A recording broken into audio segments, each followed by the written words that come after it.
you have to wiggle it. Yeah, and then it gets big. Like, I'm right here. I'm right here. I'm like, you were not there a second ago. I have no idea. There it is. All Rudy right. needs a hug.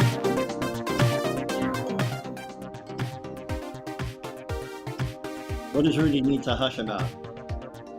Oh, that's one of Chip Roy's texts. Oh, okay. Rudy needs to Wow. hush. Yeah, it's bad. Yeah. I'm impressed that they knew that. Oh, believe me, it was abundantly clear at one point. Yeah. All right, so I got all the links pulled up. Hey, Rob Glenn. Hiya. All right, we're almost there. Okay.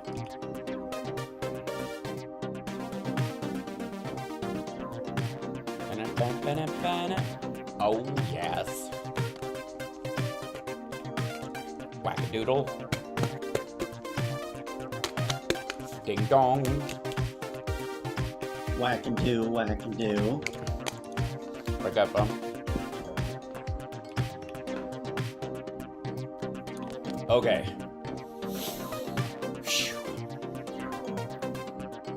We have someone in our chat named Poo Ninja. I think you guys would be fast friends. I think we already are. Yep, that's true.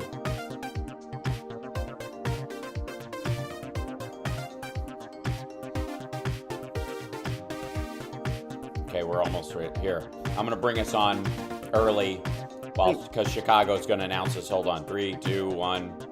There we go. 60 seconds. Okay, thank you. Welcome. Here we go. All right, here we go. We'll be ready. Hi, everybody. Welcome to the show. We'll be starting in just a minute. Chud, be quiet. Go upstairs. She just went, wow.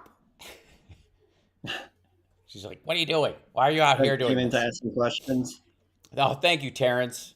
We got that's lovely. We got a Q Snatch super chat. You have to be in charge of those at some point, Johnny Million. Q Snatch. Q Snatch. I'm just gonna completely interrupt you mid-joke. That's right. Okay, hold on. Why is that? Whatever Hal's saying doesn't matter. Okay. Super chat just came in. That's right. You heard him, chat. You did.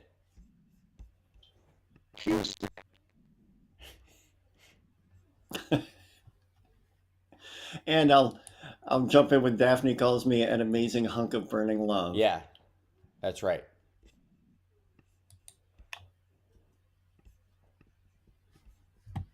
At HALSparks.com. I don't care. Q-Snatch. Secret sludge you're troweling out. Face-full pimp stick. True progressive talk. Might be a good time for you guys to give up. My goodness, what a week it has been. Welcome, everybody. Thank you for joining us, both on the air and in our chat room. Hi, guys. Hello, everywhere. Welcome to HAL Sparks radio program, Mega Worldwide. That's Johnny Million. Johnny, I do my best to try and overwhelm you at the last minute, right before the show starts, with as much news as possible. I see links. Yes, amongst that, I sent you yesterday on my live stream at infotainmentwars.com. I did what I call Master Text Theater, where we read the Mark Meadows, Mike Lee, and Chip Roy texts. And I feel like we need to start. There's obviously a lot of Ukraine news. There's obviously a lot of aspects of the Russian invasion of Ukraine that are affecting geopolitical matters and health, safety, environment. There's a lot of costs to this battle that Russia started apropos of nothing, that Putin started just because he's got a chip on his tiny, teensy little shoulder. And Vickery. Yeah. And it is having an enormous impact on a lot of the world. Hal Vickery, thank you for the super chat. I burned through my allowance the last few weeks. I appreciate that. We appreciate the support always. Bless you. And and in looking at these, you've seen these texts. I just sent them to you if you haven't taken a gander. Yeah. And I read them on the show yesterday, and there are a couple of ones that stand out. Now, I have been talking for many months about the idiocy Do we have these because they were subpoenaed? They were handed over Just to CNN? from to the January 6th committee, and then they released there them. it is. Some redacted aspects of them, I'm guessing. Some of Mark Meadows' responses have not been. But these guys, see, they're part of the Senate, so they can't talk to the administration and have that hidden from public view because they don't have executive privilege. They are part of the advise and consent role, and so you can't hide that advice and consent in your duties unless there's a national security element, to which there is absolutely none, except for the inversion of this, wherein their participation damaged or put in danger our national security. My favorite Mike Lee text, besides him trying to get Sidney Powell in to see the president, and then a few days later going, whatever you do, don't talk to Sidney Powell, she's a lunatic. But I'm paraphrasing. This is a direct quote. Please give me something to work with. I just need to know what I should be saying. 2 days later, please tell me what I should be saying. That if anything explains Mike Lee as a senator to his constituents in Utah, better than that, I don't know what it is. Chip Roy put together a big letter of like, here's what you need to be doing to the president, and had it sent in, and because he couldn't reach him, so he basically texted the entire contents of an email letter from a bunch of people to Mark Meadows to forward, like print out and forward to Trump, because Trump wasn't even taking phone calls from his kids. I mean, in all fairness, maybe he would have, but they didn't have the third burner phone's number, and you know how that is. Okay, so I'm worried about the Powell press conference. This is just amazing.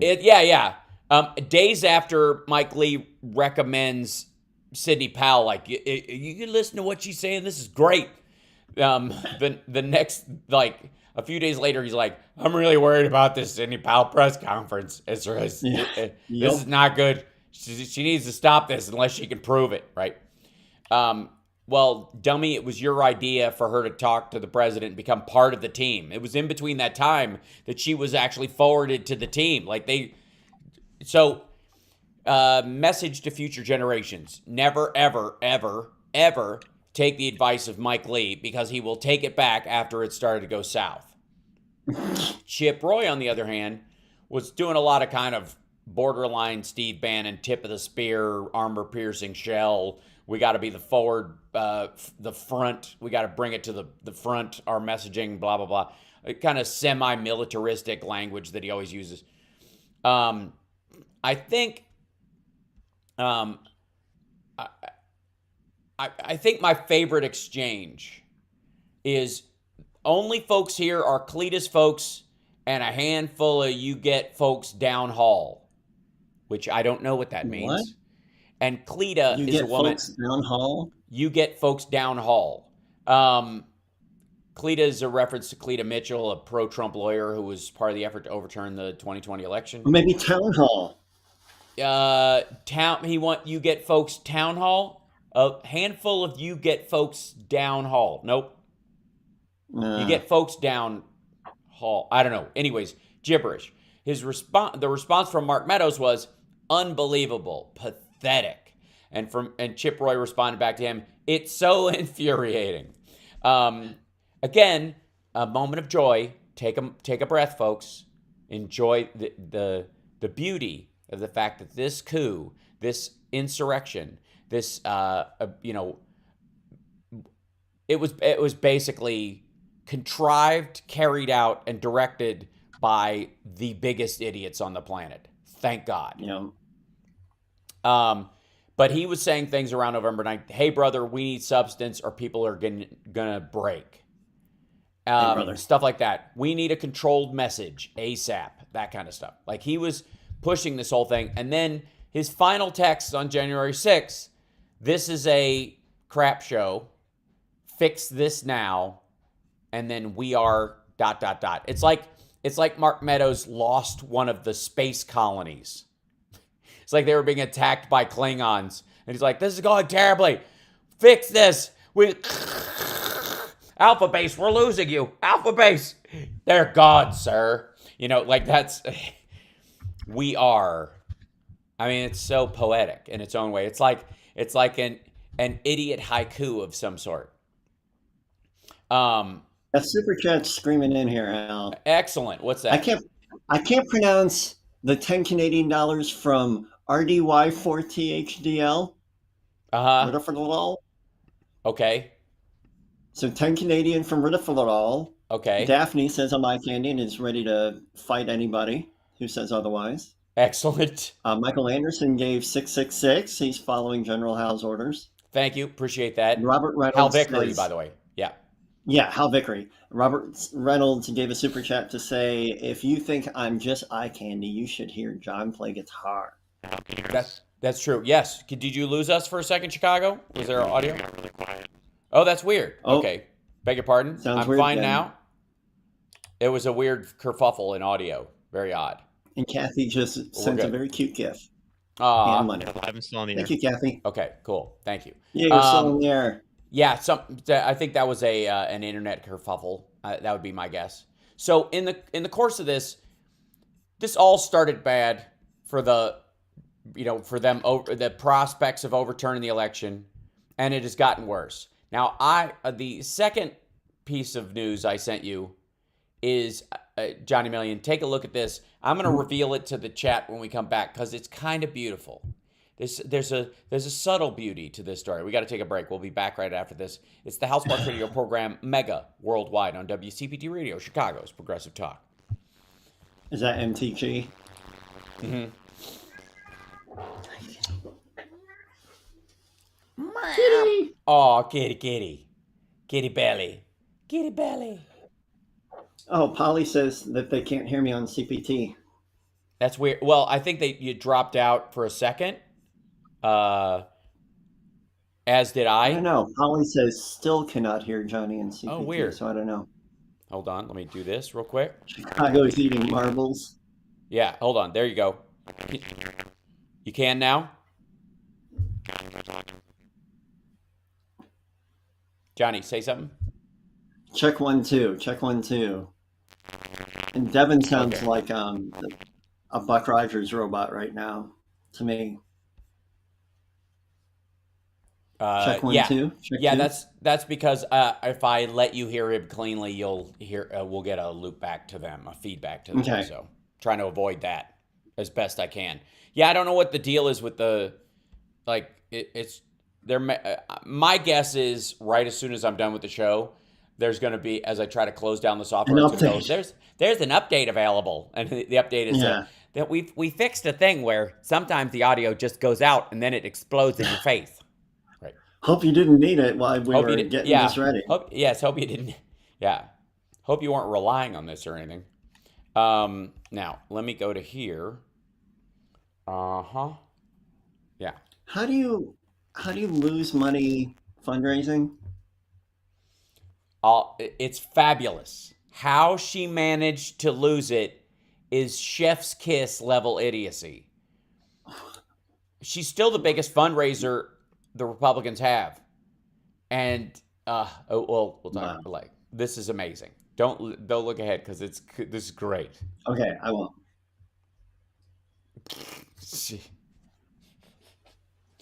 These people. Chat room, I feel like you're going to enjoy this. I really do. I have to say. Once we bring this up. Okay, we're almost there. Fabulous.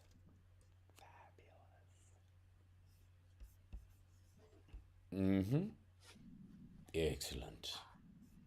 Let's see if I can screen mirror. Somehow I caused Mock Only on one day a week. I get it. dogs to I'd go have to jump on poop at one by GarageBand 50. and start sawing Right. something together. This is the HAL SPARKS show. Wow. And a guitar note, and then progressive, and all. Yeah, it's going to be good. Hey, Hal, did you mean something like this? This is the HAL SPARKS show. Wow. And a guitar note, and then progressive, and all. Yeah, it's going to be good. The Hal Sparks radio program, Mega Worldwide. Yeah, it's going to be good. I don't think this is going to disappoint. I'm very excited about the whole thing. This is a little piece of information that just came across the wires. It's kind of beautiful. Marjorie Taylor Greene, the great wide hope of the Republican Party, who is their number one fundraiser, people. She is the person raising the most money. Her campaign committee has reported their first fundraising loss ever. Now, there's a lot of reasons why. And I was asking Hal during the break, how do you lose money raising funds? Oh, you'll see. Okay, so the campaign committee for Rep. Marjorie Taylor Greene reported on Friday its first net loss since she was elected, posting a $314,000 deficit over the first 3 months of 2022, while additional revising previous contribution totals down by more than $100,000. So they're in the hole $400K going into the midterms. Oh, yeah. About half of that loss is represented in fees to Donald Trump's top Jan 6 attorney and security detail that protected Kyle Rittenhouse during his trial last year. What? Yep. Yeah. Half of it went to money to... Rittenhouse's lawyers? Yes. Well, no, that was for a security detail. Like the overlap of it is... Okay, so while Greene has already traded steep fees for slightly higher returns, she's always managed to come out on top until now. Last quarter, she sprung a hole in the bucket as her campaign committee, Greene for Congress, which is so ironically named,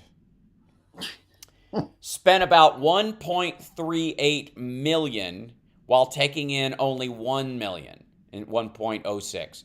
Fundraising costs alone wiped out 3/4 of those receipts. Greene, one of the top fundraisers in the House, has deployed expensive digital fundraising operations in the past, and reports have dinged her for it, pointing out that the fees give the lie to an inflated small dollar contribution stream. Last quarter, however, MAGA World's leading lady bet big on direct mail, sinking more than $400,000 into printing, postage, and associated expenses. When that money was added to consulting, list rental, and digital fees, Greene for Congress spent more than $735,000 on fundraising efforts. To make matters worse, remember, she's in a dinky little Georgia district. Bless their hearts. But it's not like she's got a lot of ground to cover. She's not a senator. It would cost her about $150K to drive to everyone personally and hand them a flyer and hand them a yard sign in her district. To make matters worse, the same day the campaign filed its new report, it also filed 3 amended versions of previous reports from last year, admitting that the committee had overstated contributions by more than $100,000. The campaign currently holds about $3 million in cash on hand, which represents a net gain of $900,000 over the last 12 months, which is why they're spending the money willy-nilly. They don't care. Greene also spent big elsewhere this year, most specifically for personal security, racking up about $140,000 in expenses. Almost all of that went in 3 monthly payments to a Knoxville-based executive protection company called Kjor Group, which also handled security for Kenosha shooter Kyle Rittenhouse during his trial last year. So, that's a beautiful piece of news. On top of that, North Carolina has dropped Mark Meadows from their voter rolls because he committed fraud in the election. The state is investigating whether Mark Meadows cast a legal vote in 2020 after reports questioned if he lived at the address listed on his voter registration, which is like either he lives like the Unabomber or this is hooey. Mark Meadows, registered to vote at a mobile home in North Carolina 6 weeks before the 2020 election. Former chief of staff to the Trump White House has been removed from the voter rolls in North Carolina as officials investigate whether he fraudulently registered to vote and cast a ballot in the state during 2020 presidential election, according to a local election official. Now, I can hear, can you hear it, Johnny? I can hear if he was black, he'd be in jail for 5 years. Maybe it's just inside my own head that thought is bouncing around like crazy. He absolutely would. Absolutely the only would. voter fraud happens on that side of the aisle. Only time. Every time they look for voter fraud, which is why I'm for it. Please, Republicans, continue your weird attack on voting everywhere by doing recounts and audits, and look for panda semen and all the pre-printed ballots from China or whatever the heck you're looking for. Please keep looking. Accidentally turning up that the only double voters happen to be voting red. Right, exactly. Happen to be Trump votes. It's kind of like Putin knows exactly where all the neo-Nazis are in Ukraine because he dropped them there and paid for them to attack their fellow Ukrainians for years as a pretext for his attacking. It's curious that he knows all their addresses. The Ukrainians don't know where they live, but Putin's like, no, his name is Yehirov, and he's a swell guy, great fisherman. Anyways, on top of that, Trump's always like, there was fraud here and in this neighborhood and here. How do you know? Still got the receipt, to paraphrase the next bit. Mr. Meadows, who helped amplify former Donald Trump's false claims of voter fraud, was administratively removed from the poll book by the Macon County Board of Elections on Monday after documentation indicated he lived in Virginia and last voted in the 2021 election there. Patrick Gannon, a spokesman for the North Carolina Board of Elections, said in a statement, the question is, if he voted in the 2021 election, the runoff, or whatever it was, the governor's race. He voted for, against McAuliffe and whatever. So he voted in that one. Did he vote there too? That's the question. That's the double voting fraud. And the answer is more than likely, yeah, he did, because he's a creep. All right. Now, the Republicans he's a creep. Continue to have, he's a creep. He's and thank God he's a moron, because if he wasn't a moron, we might, be living under some sort of weird Putin-esque Trump regime right now. And we aren't, because they're all dum-dums. All right. So that. Hey, thank you, Billy Beaver. Thank you. Is that a? It's William Beaver, but I call him Billy Beaver. I understand. And Bob Brunswick chimed in with a super chat a little bit earlier too. Bob from New Jersey loves us. That's lovely, and I'm curious if Billy knows Winona. Thank you, William. Team Beaver. He's on Team Beaver. I would hope so. And he wishes a happy, hoppy Easter weekend from the Great White North. So the other piece of news in the Republican dream of a future for the GOP is falling apart is the great, I guess the everything's bigger in Texas, including the screw ups. Greg Abbott plan Operation Lone Star. Man's got to know his limitations. Greg Abbott has been doing this Operation Lone Star where they've been, they're stopping everything at the border. They got stop and frisk. Stop and frisk. They're stopping frisking every Mexican that comes across the border in a truck with a big sign on it and a that's full of food and stuff.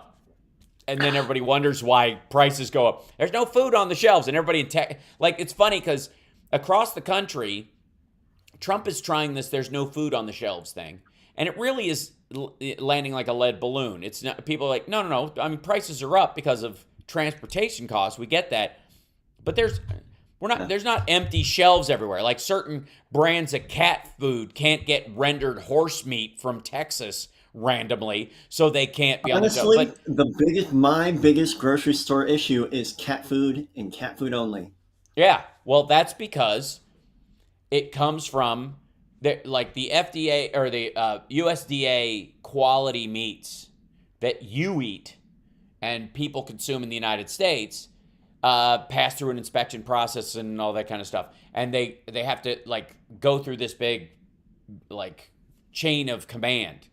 Whereas the rendered bits that are left over that are ultimately turned into, feedstock or that are turned into pet food don't have to be.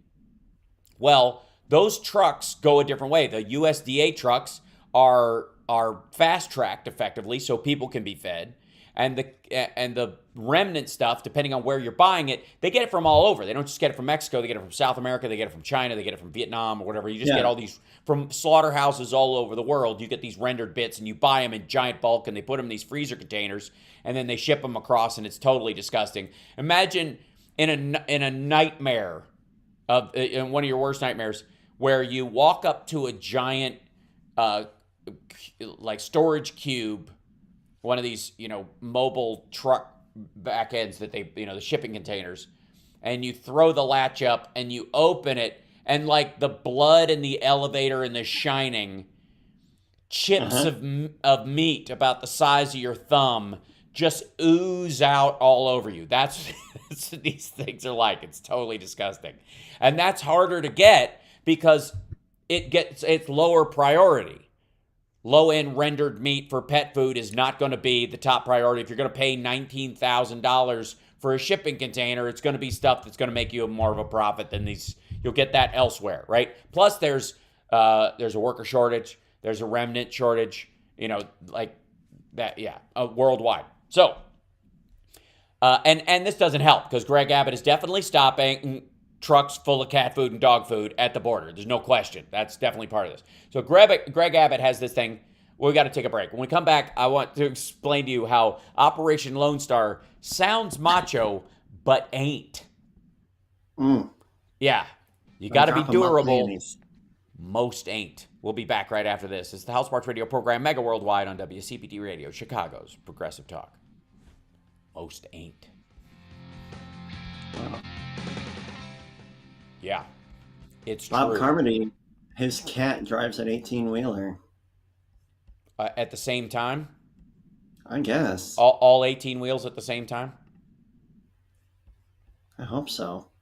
Mm-hmm.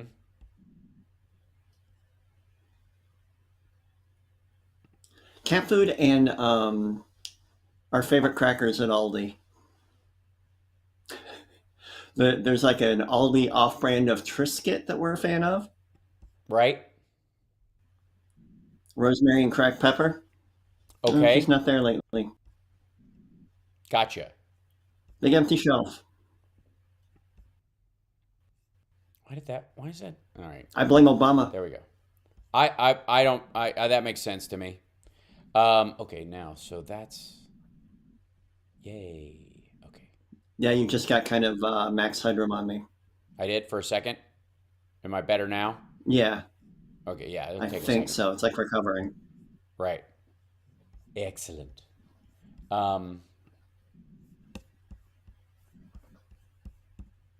Triscuits are great, Aloysius. Aloysius? Aloysius. Yeah. Aloysius. I think you should just go Aloysius. Alouette. Which, by the way, always reminds me of the Trapper sketch from Kids in the Hall. Thank you. Do you remember that? Do you remember that? I don't know. Where they're getting businessman suits instead of skins, and so they're canoeing through a office building, harpooning businessmen and selling their pelts. I don't think I saw that skit. That's amazing. It ends with Kevin McDonald chewing off his own leg and crawling away because he's out of a trap. And he goes, and he's about to shoot him, and he goes, "No, let him go, Pierre. This one has spirit." People in the chat know it. Yeah, Alouette, and every time they're in this rolling canoe. So good. All right, we're coming back. 10 seconds. Excellent. Kids in the Hall is apparently rebooting, says chat. Really? What a Yeah, beautiful, next month. What a beautiful idea, This is Damian Perdue of Think Theory Radio, Hi, Damien. Saturdays at 6 p.m. You're listening to HAL Sparks radio program, Mega Worldwide. I thought there was going to be like a new one every break. I was so excited. You want more, Hal? We'll give you more. Hal Sparks radio program, Mega Worldwide on Chicago's Progressive Talk, WCPT 820. Hoo-yah! Very good. See, that's macho. That's tough. That's gutsy. Booyah. It's got chutzpah and also other things. Not so much for Greg Abbott's Operation Lone Star, which again, guys, just stop with the. It's not Desert Storm. Simmer. You're inspecting trucks. Yes, should we be concerned about fentanyl crossing the border? Yeah, but most of it comes in through the ports, dummy.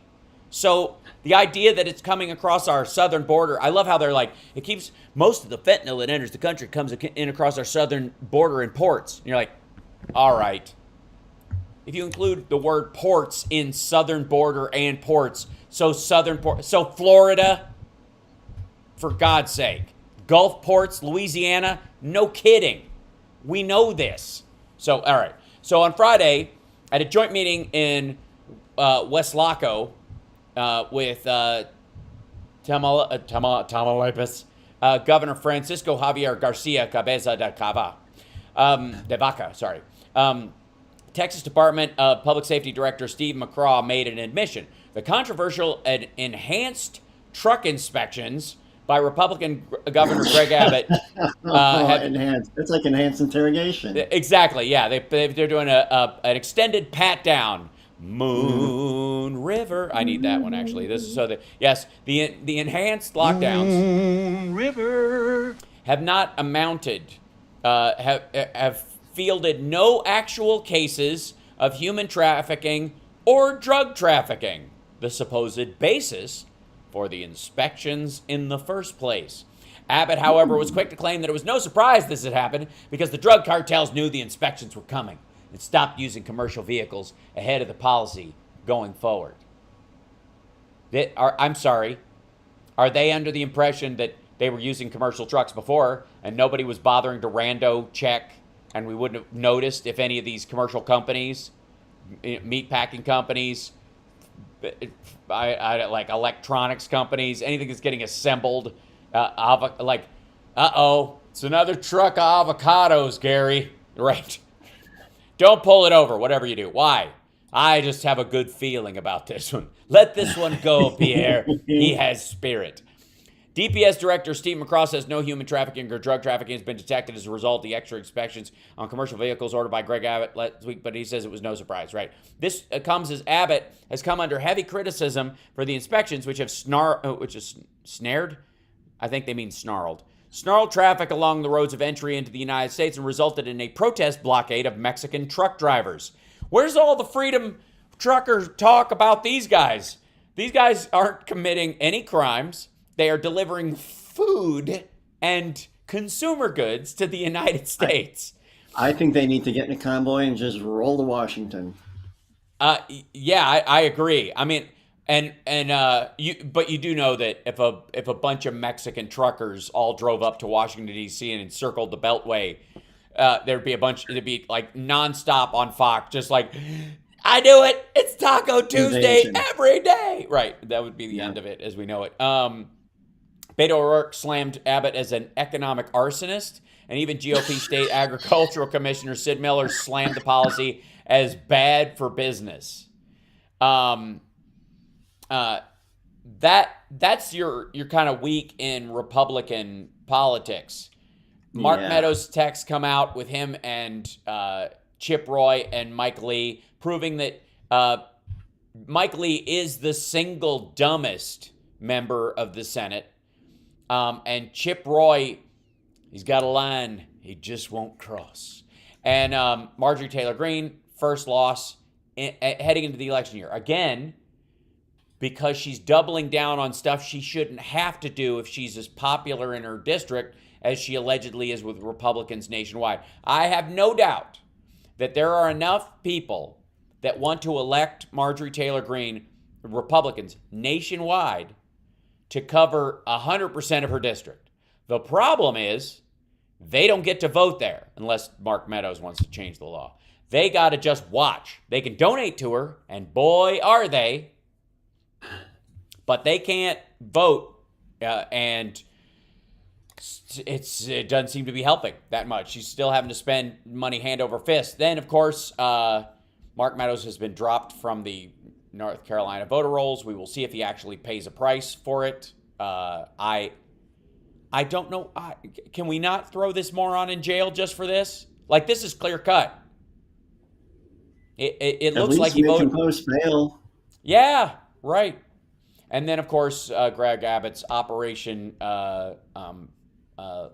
Lodestar, as Mike Pence would call it, which is a load, believe me, is basically the best parts of the Republicans' week, and that doesn't include the ones that are still desperately trying to find a way to back Putin, who has also had, I don't know if you know this, Johnny Million, a terrible week. Oh, good. Yeah. What happened? Well, first of all, they lost a rather important ship, the Moskva, which is not the same one that Klaus Meine followed in the Scorpion songs. When I followed the Moskva down to Gorky Park, right? That's the river he's talking about, not the ship. He did not.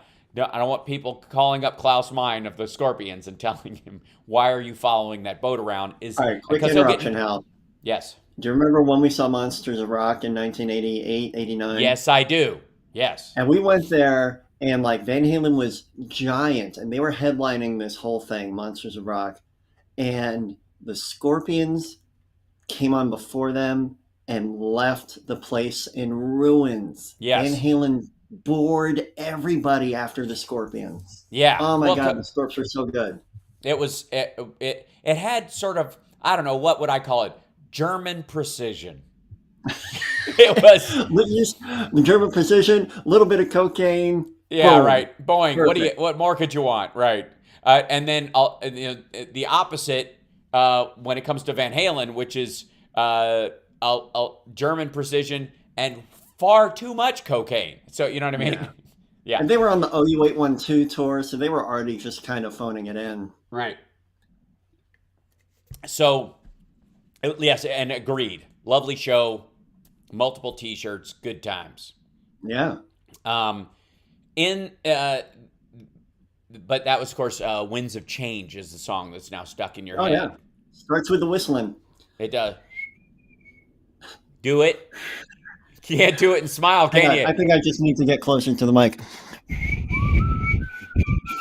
That doesn't help at all. No? It just sounds feels like good. No, I know it does. I don't know. It feels great, actually. Why does this feel so good, Hal? I don't know. It sounds like a spooky wind, which is, I think, one of my favorite. That's my favorite Christopher Guest horror film. So it's so random. All right. So this week, the story about the sinking of the Moskva is, I think, classic Russia. Sums up the entire thing, which is, it starts with, we are not shelling civilian areas from the sea. To which point we find out, not only are they shelling, of course, shelling civilian areas from the sea, they are doing it with their primary Black Sea battleship, the flagship Moskva. They moved it in super close so that they could get deeper inland and shell apartment buildings and strafe hit places like that. What the hell? Well, Putin the hell. Putin is hell. And over while it's sitting there, the Ukrainians, there's suddenly a fire breaks out that you could see from space, like from the aerial command. You could see that the boat is on fire. and the Ukrainians go, we hit it. We hit it with 2 Neptune rockets, and the Neptune rockets are Ukrainian missiles. These are not stuff we've gotten from NATO. Now, there's stuff they've gotten, technology they've gotten from us earlier and from the Brits, and they've trained with us and all that kind of stuff, but they did this themselves. This is all Ukraine all the time. People in the chat are saying there are no lifeboats and everybody just had to jump in the water. Oh, yeah. We'll get to that in a second. So Sorry, no. It's awful. This is awful for even the people on the boat who I have little sympathy for, but some. All right, here we go. So and Philip Bittner is going to be joining us right after this break. He'll, after we take the next break, he's going to be joining us in here. But the ship has a fire on it. The Russians say they didn't hit us. That's a lie. A fire broke out and set munitions on fire, and rockets internal to it exploded inside it, damaging the hull from the inside out. Which is, you would arguably say, I would just say I was hit, because this is worse. That's like Leslie Nielsen in front of the fireworks factory going, nothing to see here. It's like if Drago walked out into the ring with Rocky and just started punching himself in the face, yelling, "I must break you." It's amazingly, it's shamefully dumb, because it's not just, a little fire broke out. They thought they could do that. The problem they had is that they knew it was catastrophic, the damage. So they started to tow it back to get it out of there, with some of the crew left on board. A bunch of people just jumped for it, swam to other boats, because there are no lifeboats. That's debatable. That seems to be. So they beg your pardon. I'm sorry. I was like, everybody's saying, take Abbott off your screen. I forgot I'm in preview mode. So while you're doing a quick adjustment there was a super chat asking if Marjorie Taylor Greene's parents got rich building government housing. Yes, indeed. Also her cousins, who are the same people. I'm kidding. I'm from Kentucky. I can make that joke. We don't know if it was her parents or her cousins. Perhaps they're the same people. Okay. All right. So then, and we got to take a break, but then they tow the boat back, and while they're towing it, it sinks, and they blame choppy seas. The choppy seas sunk the boat that was fine, except for a little fire on the deck. And then, remember, it was their fault. They fire retaliatory strikes at Ukraine for, I guess, their own soldiers screwing up. So they blame their own soldiers. Then the boat sinks with a bunch of their soldiers on it. So do they retaliate by punching their soldiers? Yes, apparently. But it's very indicative of the how, yes, there's a propaganda war going on both sides, because you're trying to demoralize the other side. That's always happened, right, in war. That's what a head staked on the edge of the village is. Early Cro-Magnon propaganda. See this guy who used to run your forces that came up that hill? That's his head. That's what's coming for you. That's propaganda. They propped his ganda up on, he's got a good ganda of the entire area now that he's propped on a stick. Right, that's where the word comes from. I'm kidding. But when this storyline is indicative of how well it's going for the Russians in terms of their propaganda story, because they have no good story to tell. It's garbage. They are even, and there's an argument that they attacked that that inland. Well, we'll talk about that when we get back. Because Philip's going to join us, I believe. I think he's in in the waiting room. There he is. And we'll be back right after this. It's the HAL Sparks Radio program, Mega Worldwide on WCPT Radio, Chicago's Progressive Talk. Where are you?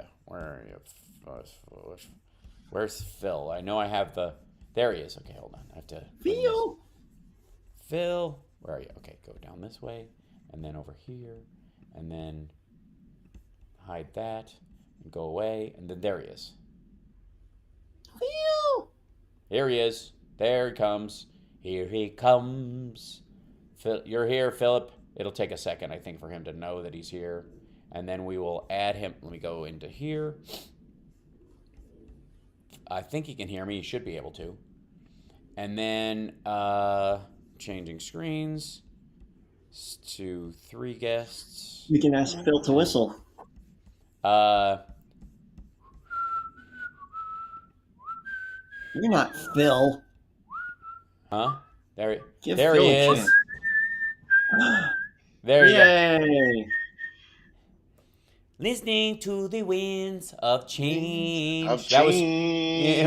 right. Very nasally. You have to put a clothespin on your nose to sing like Klaus Meine. Welcome, Philip. How are you? And the video had the what is it, the Soviet version of the space shuttle, the Burkhan. Yeah. way Remember back the video when. for Winds of Change did? Yeah, it did. The video it was in Gorky Park, and that's where right. they put it because they ran out of money Back in 60 gents. where they could Thank try you. and put it in the air. So they basically sorry for crashing like that. I tried to send you a message. I don't know the Buran. No. The Buran. Yeah, that's No, right. that's good. I was right, assuming Caroline. we'd be able to get you in during the hour break on the next one, but this is totally cool because of what we're talking about. Sorry about it's- that. Makes not at all. Yeah, that's why I did it. Yeah. Because I saw Good. you were talking about it, so I was like, well, It's I'll- as I'll good a crash time the as party. any. I'll crash. So I- I'll crash the party. Yeah. Well, And the audio should be slightly better. I agree. Good. No, I've got my headphones. I figured out how to do my headphones for audio as opposed to my webcam. So I've separated the two, and hopefully Excellent. the audio. Yeah, no, it 'cause sounds good. I know the audience has complained about that. 10 seconds. Thank you. It's always an issue. It's always something. He sounded something. Mm-hmm. Let's see. And Welcome back to the HAL Sparks radio program, Mega Worldwide. welcome back to the show. Philip Bittner is joining us from Lviv, Ukraine right now, and we still got 100% more Johnny Million than we normally do, which is great because he always doubles in size every time. That's all I'm saying. Just intellectually. Every time we get together. It's the HAL Sparks radio program, Mega Worldwide. We're at infotainmentwars.com. Like and subscribe. Give a thumbs up. Support the show. Patreon.com/HAL Sparks is a great way to support the show. And if you're on Twitch, you can subscribe on Amazon Prime without, and it doesn't cost you a dime. Okay, now I did all that part.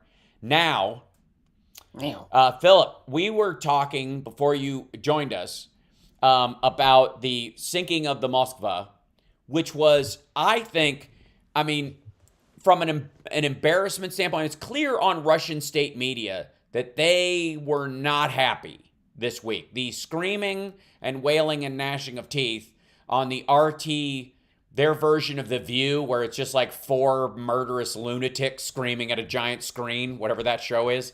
It's their version of Fox's The Five, where they're like, death to America, right, with whatever they're doing. That, it's basically The View.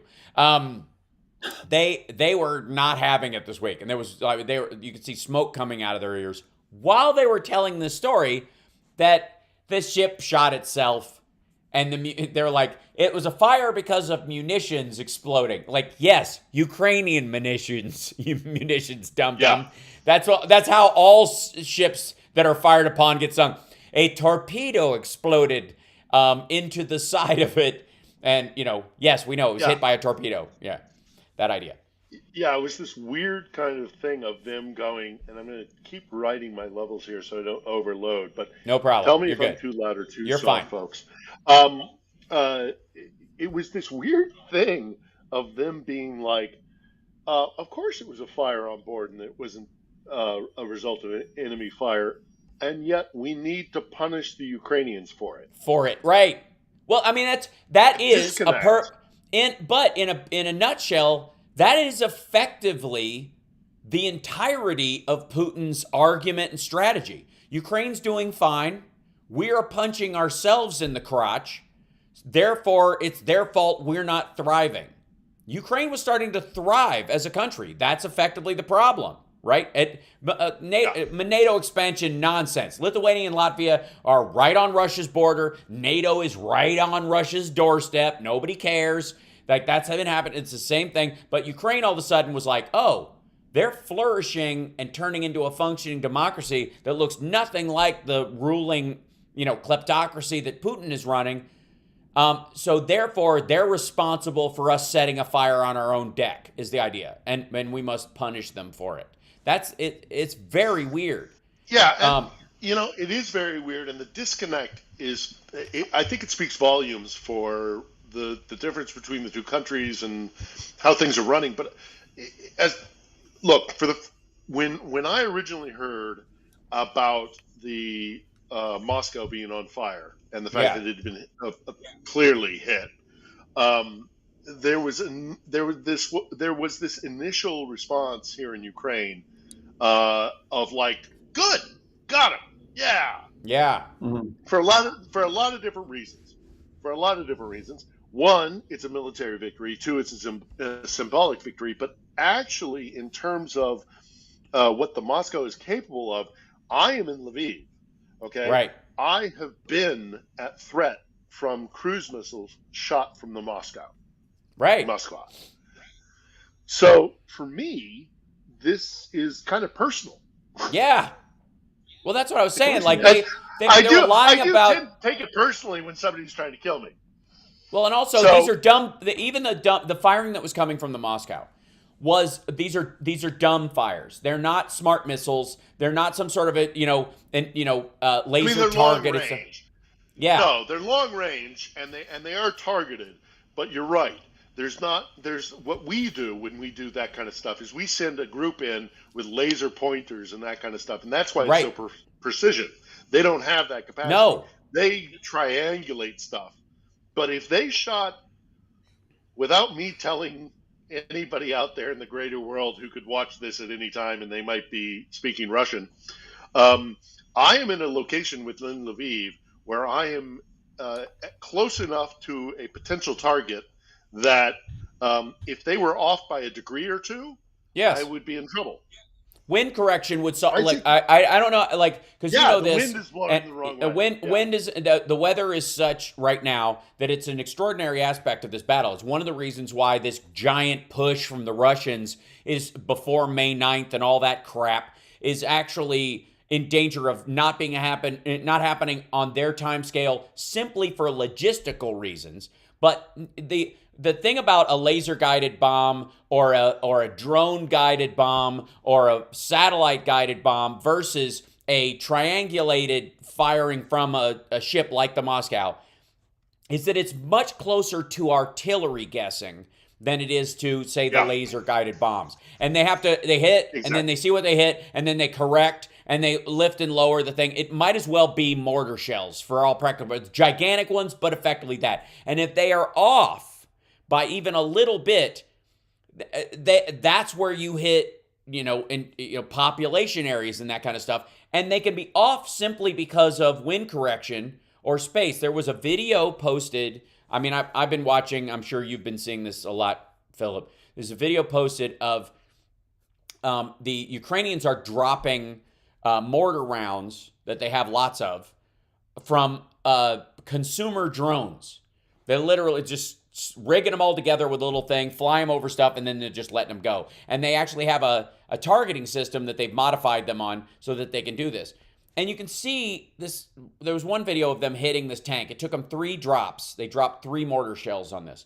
The first one hit fairly close to the back. The second one missed entirely. He corrects for the wind. You can see the drone float to the left of the thing. And when he lets go, it lands right on top of the thing. And that is a level of precision that you have to tweak being right there with that kind of dumb munition. The Moscow is one of the reasons why there are apartment blocks and maternity hospitals and places like that being hit, because they don't care. Everything is a plus. And I have a theory about Mariupol, but I want to, before we got 3 minutes before we go to break, I just want to get a quick update from where you are on sort of this, the quick and dirty affairs, and we have all next hour to talk. Okay, I mean, just quickly, we had at least 3 air raid sirens this morning. The information that's kind of floating around town is that there were actually munitions being targeted at Lviv directly, and that they were intercepted, and that's why they didn't hit. It's not because they weren't trying to hit us, it's because they weren't capable of hitting us because of the Ukrainian defensive measures. So I hate to say this, but it's only a matter of time before this town gets hit. And I think that you're right. I have watched the same sort of stuff coming out of Russian media, and they are saying some really atrocious stuff. Yeah. And I am afraid to say that I think that the mentality within Russia is now the concept of all-out war. And they are going to, I hope I'm wrong, but inflict upon Ukraine just indiscriminate attacks. They're going to just hit whatever they can hit, and they're going to terrorize towns. They're going to terrorize the entire country. There is a reason why Zelensky is asking for Russia to be put on the list of state-sponsored terrorists. Sponsors of terror. Yep. State sponsors of terror, because they are switching to a camp. Not that they haven't in the past, but that was more of a what we saw in Bucha and Irpin and all the rest of it. That is not. You can't take the stain of Moscow and Russia's command and control structure out of that equation. But it was not. It was not to the level of let's punish Ukraine. And now I see a shift in the popular culture in Russia by many different sectors of how dare you sink our flagship. This is now casus belli for us to do whatever the hell we want, and we're going to punish every single Ukrainian city. So I am sad to say, I think the retaliation for the sinking of the Moskva is going to be a lot of just indiscriminate retaliations, and we're probably in the line for that. So, right, but it does not diminish. It does not diminish Ukrainian resolve. They can do whatever the heck they want. I'm not going anywhere, and neither are the Ukrainian people. Right, and neither is NATO and any stuff. We got to take a break. We'll be back at the top of the hour after the news with more with Philip Bittner live from Lviv, and Johnny Million reading your questions and super chats. If you have questions you want to give Philip, go to infotainmentwars.com or to twitch.tv/HalSparks, and you can enter them in the chat, and we'll try to get to them. We'll be back right after this. So this is the conversation we get to have in the break. So there's, room for possible swearing. I want to bring up something. I don't know if you saw Vladimir Kara-Murza did an op-ed in the Washington Post, and he from jail apparently, where he said Russia will be free. I've never been more sure of it. Oh yes, I did see that. I've never been more sure of it. Yeah, he's right. And actually, in addition to that, Svetlana Tsekovsky, I always butcher her family name, the Belarusian leader, has said now is the time to rise up. Yeah, Putin has destroyed everything that has been built in the post-Yeltsin era and in the post-Soviet era. Right. In one fell swoop, he is going to undermine Lukashenko. He's going to undermine his own power structure within Russia. Right. And it's going to do exactly what he thought he was going to stop. Is going to be accelerated. Right. Agreed. The fascinating part for me is, there's a lot of strategic aspects about Putin, as far as what his experience is and how inexperienced he is. The amazing part is that I think he's so used to spycraft that he is ruling like... Is that a feedback loop? What is it?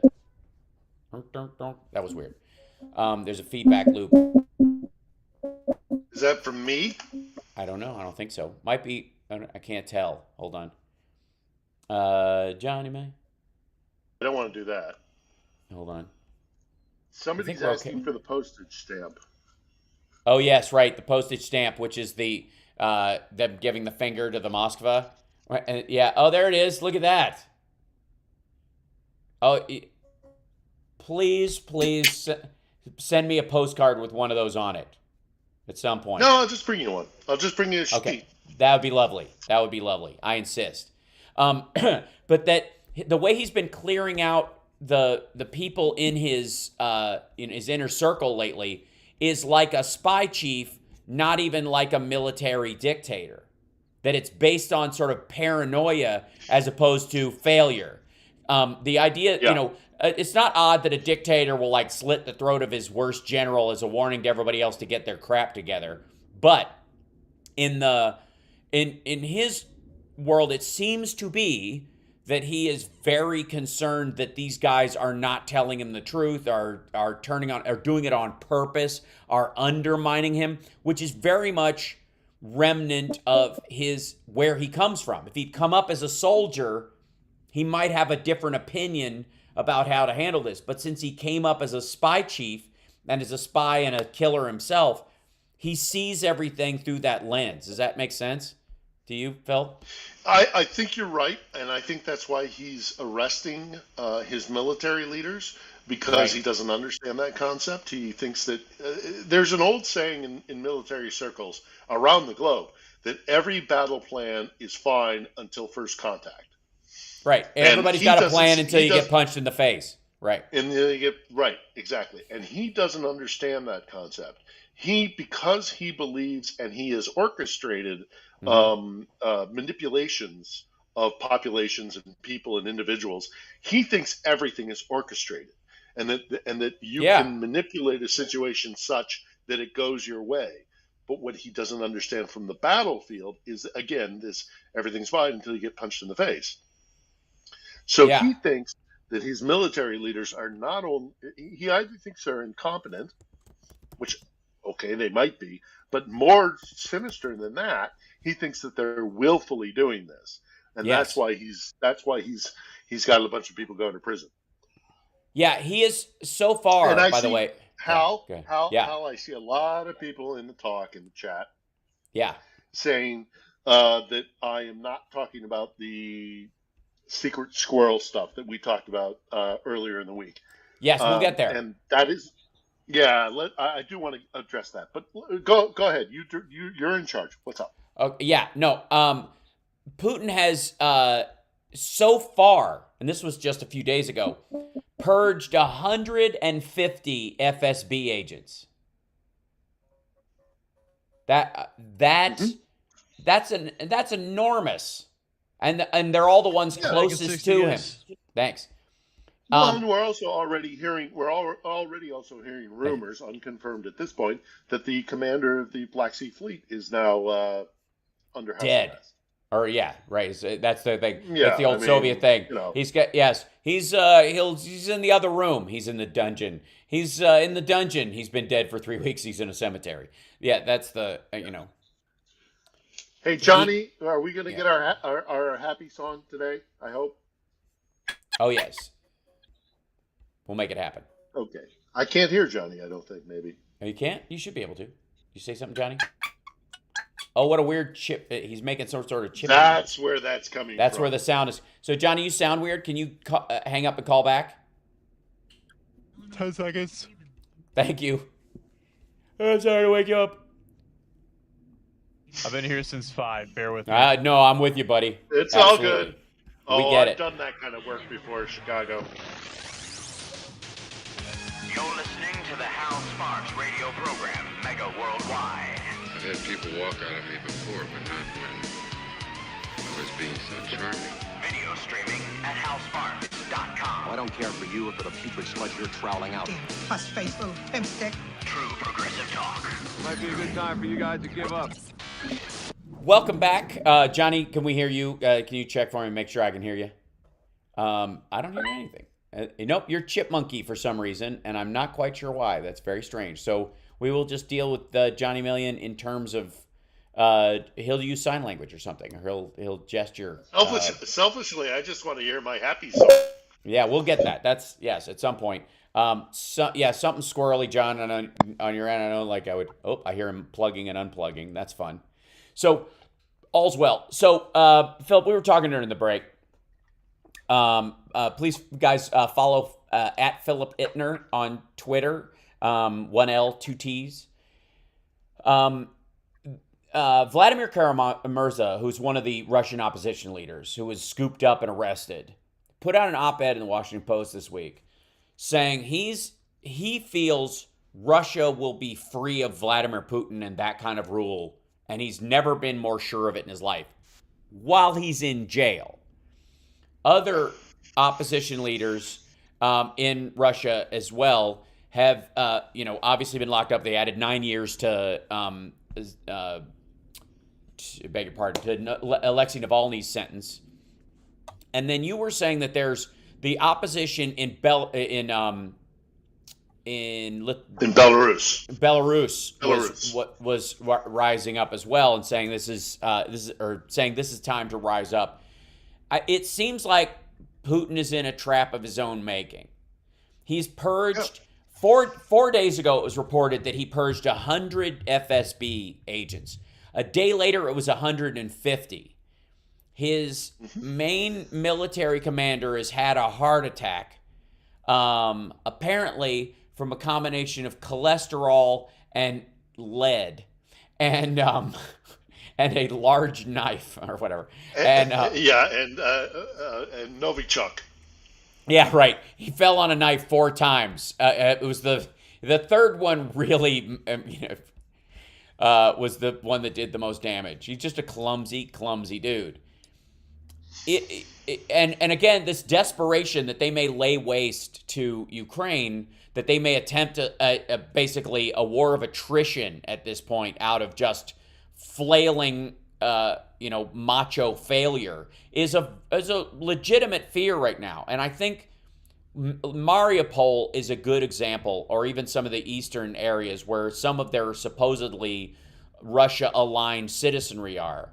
But the truth is, they don't need that area for anything more than land and trucks and pipelines. They don't give a crap about towns and cities and human beings. So Mariupol, they can level to nothing because they never need it to be a city ever again. As a matter of fact, as it's a city, it's something they have to deal with all the time. Pesky human beings getting in the way of their shipping oil to the Black Sea and making money getting it to Africa, which is the next big stop. So is that the concern, that ultimately Ukraine's just outlived its usefulness as as far as a territory of human beings? Well, I mean, they've always tried to suppress the concept of Ukraine as a national or a cultural identity. That's why the Ukrainians are fighting so hard, because they have fought for the idea that, we have a national identity. And the Russians, even going back to the Tsarist eras, have always said, no, you don't. You are a Slav only in so much as we let you be a Slav. Right. We get to decide what that is. And the Ukrainians said, no, we want to decide who we are as a people. We want to have a home. That's what this is all about. And it's been funny to me how, if I've addressed that, let me address one more issue about that. Sure. And then I'll move on to the cultural stuff. It is also interesting to note that they did not attack the missile factory that created the Neptune until after the Moskva was sank. Strategically, if you are fighting a country and they have a weapons factory, why would you not destroy that on day one?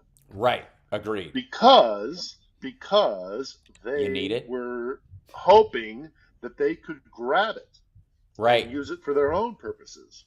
Right. So there is this mentality of we want to destroy the place. We certainly want to destroy their culture, their language, their art, their sense of self-identity. But we really like those factories, especially the ones that build munitions that we lost after the fall of the Soviet Union. Yeah. And so we want to keep those intact until now. I think they have had a rude awakening that they're actually at war with Ukraine, which is astounding to say. Right. But it is still true. This reaction, this visceral reaction we've seen on Russian television of them being like, how dare they actually fight back? Right. In our own country. How in the world could they fire into our country? The nerve of these people, which is, I got to say, if you're attacking a country on your border, at some point when they come back to you, like start hitting you, it's just part and parcel to the war you've started. Like, I don't get the. I mean, I suppose there's some reasoning in the Russian public. They think this is good messaging. Like, these little upstarts. Well, it's like your older. It's like your older brother. It's like your older brother doing the whole game of like, stop hitting yourself, stop hitting yourself, stop hitting yourself. And then when the younger brother actually does get to a certain age where he goes, hey, stop that, and he punches the older brother, it's no longer a game anymore. Right. Now it's like, what? Right. And that's been their mentality. Right. The how dare you aspect of it is just sort of hilarious on its own. Now, one of the other things that's there is this, and this is consequential. The Russians are actually engaged in military exercises off the coast of Japan, near the Thule Islands, near an American warship that is, going through exercises with Japan about Taiwan. The Chinese are trying to do like these Strait of Formosa exercises, this big like muscle flex currently, because we sent a delegation to Taiwan. They were there, and so the Chinese just had the ships like do a lap while our delegates were there, and then when our delegates left, it was enough. And it's like everybody's like, a major escalation. Like, no, there's none of these ships can go any further past Taiwan than like 150 miles. It's not a major escalation. It's par for the course, and they're not moving on it. Meanwhile, the Russians cannot fight this war, much less a war on two fronts. They would love, I'm sure, to pull the Wagner Group out of Africa and out of some of their other subsidiary states that have been holding a chokehold on. Right? Yeah. They can't afford to do it though, because honestly, if they do, those places will fall.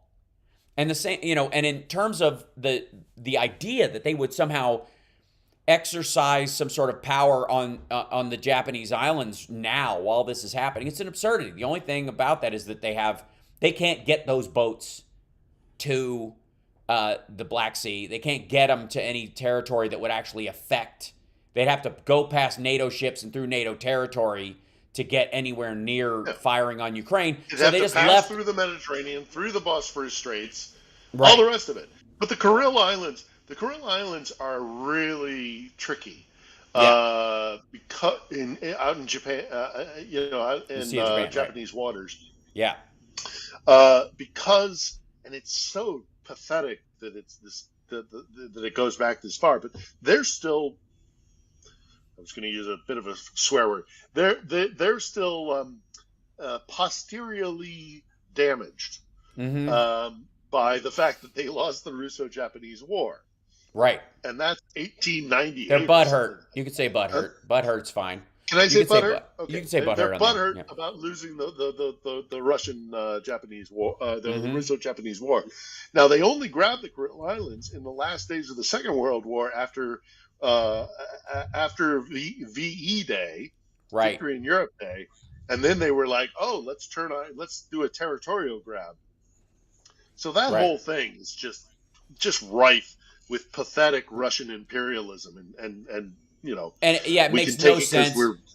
Well, it's sort of it is a further extension of their Crimea plan. Broom all the Turkish people out, broom all the Ukrainians of Turkish descent out, and start seeding it with ethnic Russians. And then in about 2 decades, everybody there speaks Russian. That whole argument. Same with the east of Ukraine. They were doing the same thing with the islands north of Japan, which makes no sense to anyone. At least there's some people can buy the territorial proximity of Ukraine, even though it wouldn't make any sense if you suddenly took over Finland and went parts of Finland. They tried, parts of Finland have Russian speaking people in it. Well, the Finnish speak everything. That's not fair. So this is, and yet I think it's just to keep those ships busy and act as a distraction, or maybe to keep track of American warships. And it's a flex. Yeah, right. Well, and it's also a flex. It's also like you think that what they haven't twigged onto yet, the Russians, is that this has been so catastrophic for them, and it's their land forces being beaten by a country that mistakenly, by the way, the world thought was a second power, whereas me having come here for 21 years and certainly since 2014, I was like, no man, the Ukrainians are getting ready for a major fight, right? And they are training their people to a level of excellence that the Russians can't match. Right. No, I was never under the thought that Ukraine was a secondary power. But this kind of flex idea of what the Russians are doing right now, they haven't twigged to the fact that in order to be a bully, you have to be scary. And nobody's scared of you anymore. Right. That's the weird part. And the only thing that's scary is the absolute fear of nuclear missiles. And a test that was done by the Israeli military this week pokes an enormous hole in that. And we will discuss that when we come back, because we got to take a break. It's the Hal Sparks Radio program, Mega Worldwide.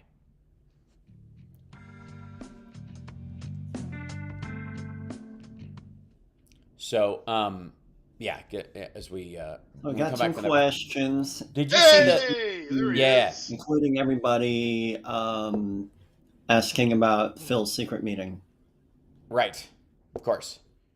Right. Do you want to address that on air, or do you want to do it now? Yeah, we'll do it on the air. Yeah, we'll bring it up. I'll tee it up in there. The one thing I would, did you see the Israeli laser test? No, I didn't. Okay, so they tested an anti-missile laser system that can shoot everything from guided missiles to mortars out of the sky. Yeah, we've been doing that too. We've got them on ships. We've got a lot of them, and we have mobile ones that we have moved into Poland. We're absolutely putting them in Finland and Sweden right now, teeing up their NATO joining, because they don't have to be in NATO to have them parked there. They can just give us a solid, and that will save them too, because it shoots long range and short range stuff. But effectively, that neuters mutual assured destruction, and those lasers could, if they're keyed up and they're put in place, could shoot a tactical nuke out of the air if Russia tries that crap, and then that's the end of it. Come back in 60. Yeah. I also don't think they're going to do a tactical nuke. There's a wild proposition that they might in Kiev itself, because they're going to try and decapitate the government. But I don't think they are. With the express threat that the Russians made was weapons that were unimaginable. Mm-hmm. And I think that has more to do with their cyber capabilities than their nuclear capabilities. I think that's also some chemical and biological stuff. Like they want you to think that anyways. Whether they mean it or not, or whether they're going to do it or not, is immaterial. They want you to think chemical and biological. They want you to think, we're going to cause but I also think the Biden administration response to that, in that saying, like, they wouldn't be saying that if they didn't know they were losing the war militarily. Yeah, is 100% valid. True. 100% okay, valid. Cool. Coming back. Are we back? Sorry, Chicago. Did I not hear you? Come back. Right okay. Now. Okay. All the creativity has been removed from the HAL Sparks radio program Mega Worldwide Bumpers. Now welcome back to the HAL Sparks radio program Mega Worldwide. Thank you, Professor Hawkins. Well, excuse me. Since my name is Hal, as a computer American, I'm personally offended. That's cultural appropriation if I've ever heard it. Yeah. Give me your answer, dude. So, a couple of questions in the chat room for Phil right out of the gate was your big secret meetings. Can we talk about your big secret meetings? Or not? My big secret meetings are it is ongoing. Yes. And what I can say is this: the reason why I was not able to talk about this week is because there is a contingent of this that is going to be part of a public disclosure. Gotcha. And there are news organizations that are involved in that, and there are discussions ongoing as to who gets the exclusive rights to make this announcement. Mm-hmm. And the news media, being the news media, they are a little bit. There's a little bit of a kind of squabble internally within certain news organizations. So the about what's how much to happening on talk the about ground or how here- much to discuss, you mean? Well, there's going to be I can say this. This is how much I can say. Is there is going to be an announcement at some point very soon. In order to do that, a news organization will get an exclusive to be the ones who deliver that announcement. Right. But because of internal squabbling within a couple of different news organizations, right, they have yet They're all to fighting determine over who is going. Right. Yeah, they get to decide who gets to break the news. whether it's yeah. So basically, there's a big fight broke out at CNN whether Jake Tapper or Anderson Cooper gets to fly over. You know, that reason he's been off the air is because they're flying him over there to do a one-on-one with somebody or something like that. That kind of stuff. You mean internally in the that's one what that's you got said. it? I did not say that. No. I'm just speculating upon a hypotenuse as you do. So, it was Sean Penn. That's an Sean interesting Penn, speculation, and yes. I wonder if that's true or not. Yes, I think I can neither confirm or deny. My guess is somewhere right now, Anderson Cooper and Sean Penn are leg wrestling over it. We'll figure it out. So, that said, we do have some questions, and I want to get to a couple of them before we get to this break, so we can get through some of these for Phil. He's live in Lviv. Which is always hard to say. That's a lot of L's and V's in a very short. I told you I'd change my name for you. Yeah, that's right. I appreciate it. Philip Bittner and Lviv. All right. Bob what do we have, Jones. Johnny? That's Bob Jones. So we've got before the question, we had a super chat from Jerry Cummings, and that was to support for Ukraine. Oh, so thank you very much, Jerry. Diane Russell has a question. Mm-hmm. Do you think that Putin will use nukes? The big question of the hour. Before the Moskva, I would have said absolutely not. The fact that the CIA director said that we have to take that threat seriously gives me pause for concern. If he does do it, then Russia will be set back, 50 years. They will be a pariah state again. Also, China will be out. Also, as much as China, China will be out. It gives China an exit strategy that they currently do not have right now. They'll lose some of the African nations as well that have been abstaining from the vote because they're afraid that will start a rolling tactical nuke usage in the Middle East and North Africa, which is something a lot of these dictators have been chomping at the bit to try and do on their behalf, and whether they have the capacity to do it is immaterial. Their fear of it being okayed will be enough to tap some of them back, the ones that are on the edge of it. And look, in a worst case scenario, I could see them doing a tactical in the center of Kiev to try and decapitate the Ukrainian government. And I could see them spreading the narrative of, well, how is it okay that the Americans use the nuke in Hiroshima, but we can't use one? It's nonsensical. I'm not saying it's right. I'm saying what knowing the Russians, right? They would play that narrative. It wouldn't work. Mm-hmm. The world would turn against them, rightfully so, because the use of a nuclear weapon is not only a war crime in essence, but it is also not effectual. It doesn't work. It's not a good weapon. No. It's not a good weapon. You can do that conventionally. Yeah. All it does is irradiate the land for a long time, and if your idea is that eventually you're going to take it for yourself, it's a dumb move. Yeah, and there are low yield tactical nukes that would be basically creating another Chernobyl, which it would be. They already have one of those, and also yes, and we already have one of those on Ukrainian territory. Right. But there's two things about this nuclear threat that the Russians are floating. One is the fact that it clearly, I think the Biden administration is 100% right. The fact that they are floating it as a threat shows that they are losing badly, because you don't go all the way to 11. No. If you're playing pretty good at 8. So, there's that.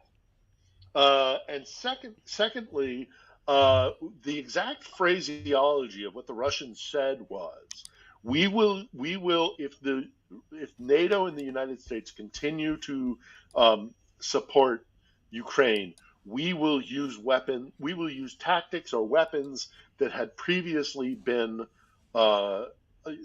unconceivable. Mm-hmm. The possibility of that meaning nuclear or chemical is sure, it's out there. Yeah. As scary as that is, and as also, I personally don't believe it, but okay, let's put that aside. Right. There's also the fact that they have cyber capabilities, and they have the possibility to attack in ways that we haven't seen previously, because cyber weapons have not really been used yet. I don't want to be alarmist. I think that our cyber warriors are very capable. Mm-hmm. I also think that even if they did attack our power grid, that the worst that they could do is knock out power in a very limited capability and a very limited location for a very short period of time. Now, does that mean everybody should go rush out and grab water and food and all the rest of it because the electricity is going to go out for a week? No, I don't want to be alarmist. I don't want to scare people, but they do have the capability to do it. So, look, if I'm wrong and you've got a bunch of tin beans in your basement, I'm not saying anybody should be a prepper. I'm not saying, but do they have the capability to do it? Yes, they do. But we are also, defenses. Yeah, we do. And we're pretty good at our defense. Yeah, the Biden administration has been reaching out to all the major metropolitan areas and doing these secondary backup exercises where they've got an entire single switch over. After the ransomware task force that Biden put together last year, they knew that this was going to be an increasing problem over time and that giant municipalities would be at the effect of these kind of organizations. So, these state actors on behalf of the Russians. And it was always a vulnerability that would be on the sort of the equivalence of a tactical nuke in that regard if we just didn't do anything about it. So each city, Los Angeles, Seattle, New York, San Francisco, all the big cities, a lot of the even smaller tacit cities, anywhere there's a structural element nearby, like the Hoover Dam or something like that has to be watched out for, they're all on a turnkey system now, where their entire system is dual backup to this and kept separate off the internet for this thing, so that and manually updated, so that if they ever did that, and the last time I checked, you flip a switch and you're back. The last time I checked, the Americans have very good cyber capabilities, defensive and offensive, but they also have some pretty darn good civil engineers. And even if they knocked out our power grid for a little while, we'd be back up and running, no problem. What it Russia would do does is not. piss us off, no end. That's right. And secondly, it is also interesting to note that they do like to road test these new weapon systems, just like they did with the disinformation campaign that resulted in Trump. And I will argue with anybody who disputes that. Mm-hmm. We were attacked in 2016. Our election was subverted by the Russians, and I will stand by that. They road tested that in their own backyard in Georgia, Ukraine, the Baltic states, to a certain extent in Poland. Marie Le Pen. So they like to test this stuff in their own backyard. Brexit. And they have actually shut down the electrical grid in Kiev. I think it's 2016. Yeah. There's a wonderful Wired article from that period. Let's take a break. Hold on. I'm at a hard break, so let's come back out. We'll talk. Yes, right. They definitely do. And as do we, which is an interesting part, and that's what I want to talk about after we come back, because that changes the physical nature of war as well. When we come back, it's the House Sparks Radio program, Mega Worldwide on WCPT Radio, Chicago's Progressive Talk. So, I hate to say stuff like that because I don't want to be alarmist. Nah, but they do have the capability. Well, they did at one point. The question is, do they still? Because there's a little bit, I believe, that that our cyber command, since Biden got in, at the very least, has been tripling down on everything. Like they're super nervous about attacks during the election coming up, just vicious stuff as like revenge for Trump not getting back in, much less this stuff before it happened. The ransomware attacks were clearly linked to the Russians. They know this. Everybody knows this. It's not even a question. So they're enough. Like the attack on the meat processing plant, on the electrical grid, stuff that they've, the meeting that Biden had with Putin earlier last year, where he's like the hospital systems are off, off the table. Well, they're not now with Russia. We know that. And the Americans, even though he said this, we've never been acting like we think he's not going to.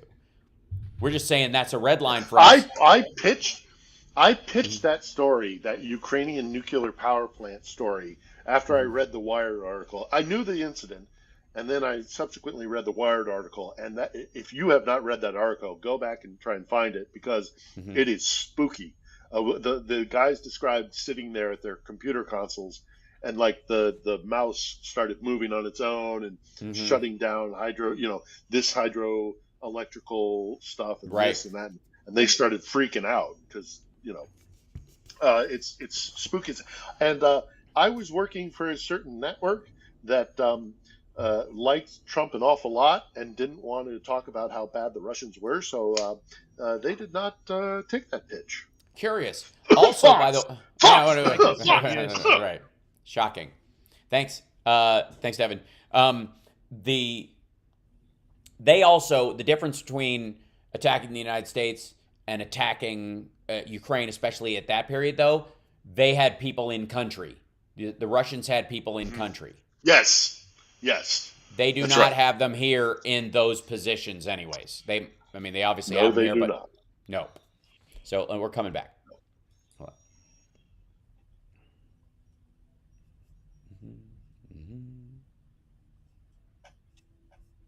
I think we are.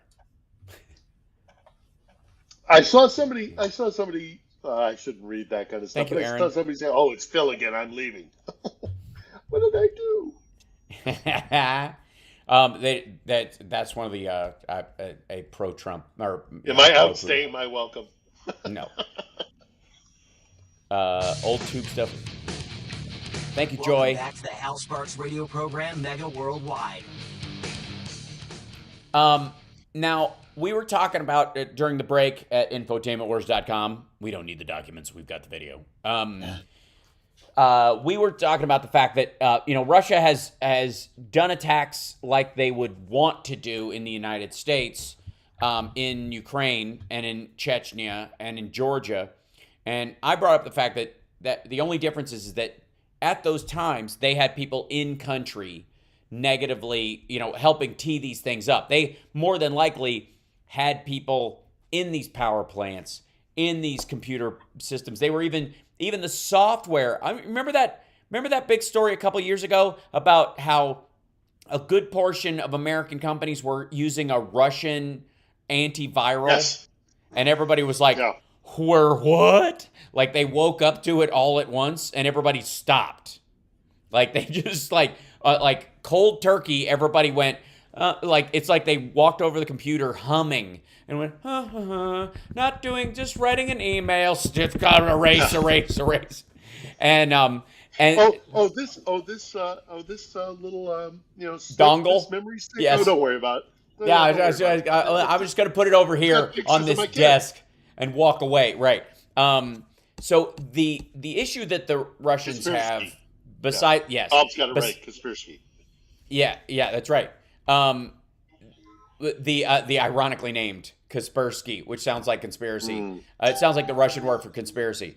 The question I have is that, with Finland and Sweden definitely joining NATO, there is no way that after all this shakes out, that Russia's going to win. They're like, the Ukrainians are disputing Crimea right now. They have troops in the area in a way they did not. They are pushing back on this.